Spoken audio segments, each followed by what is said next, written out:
नमस्कार दोस्तों, आप सभी का हमारे चैनल पर फिर से स्वागत है। दोस्तों, आज हम आपको कलयुग के कटु सत्य के बारे में बताने जा रहे हैं। द्वापर युग का समय था। एक बार पांचों पांडव श्री कृष्ण से मिलने पहुंचे। तब पांडवों के बड़े भाई युधिष्ठिर ने श्री कृष्ण से पूछा, द्वापर युग के बाद कलयुग आएगा, उस समय पृथ्वी पर क्या होगा और लोग कैसे मोक्ष पा सकेंगे। श्री कृष्ण बोले, तुम पांचों पहले जंगल में जाओ और वहां जो कुछ भी दिखाई दे मुझे आकर बताओ। कान्हा की बात मानकर पांचों पांडव जंगल की ओर चले गए। जंगल में युधिष्ठिर ने देखा कि एक हाथी की दो सूंड है। अर्जुन दूसरी दिशा में थे। उन्होंने देखा एक पक्षी वहां उड़ रहा था, जिसके पंखों पर वेदों की रचनाएं लिखी हुई थी। लेकिन वह पक्षी शव को नोच नोच कर खा रहा था। भीम इन दोनों से अलग अन्य दिशा में घूम रहे थे। उन्होंने देखा कि एक गाय ने अपने बछड़े को जन्म दिया था।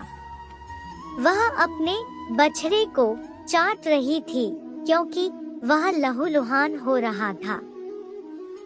सहदेव ने जंगल में 7 कुएं देखे जिनमें पानी नहीं था, और नकुल ने देखा एक भारी पत्थर का टुकड़ा पहाड़ से गिरता हुआ आ रहा था। उसे बड़े बड़े वृक्ष न रोक सके, लेकिन एक छोटे से पौधे के पास आकर वह रुक जाता है।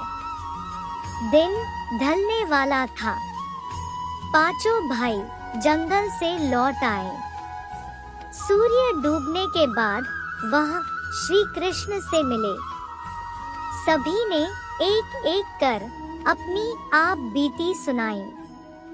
युधिष्ठिर द्वारा बताए गए घटनाक्रम का उत्तर देते हुए कृष्ण बोले, कलयुग में ऐसे लोगों का राज होगा जो दोनों ओर से शोषण करेंगे, यानी बोलेंगे कुछ करेंगे कुछ।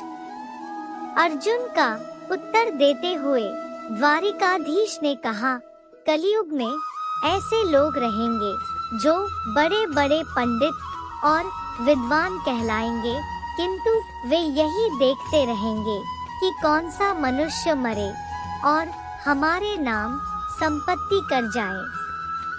अब श्री कृष्ण थोड़ा रुके और भीम के प्रश्न का उत्तर देते हुए बोले, कलयुग का आदमी शिशुपाल की तरह होगा। बच्चों के लिए मनुष्य इतनी ममता करेगा कि उन्हें अपने विकास का अवसर ही नहीं मिलेगा। सहदेव द्वारिकाधीश के सामने नमस्कार की मुद्रा में खड़े हुए थे।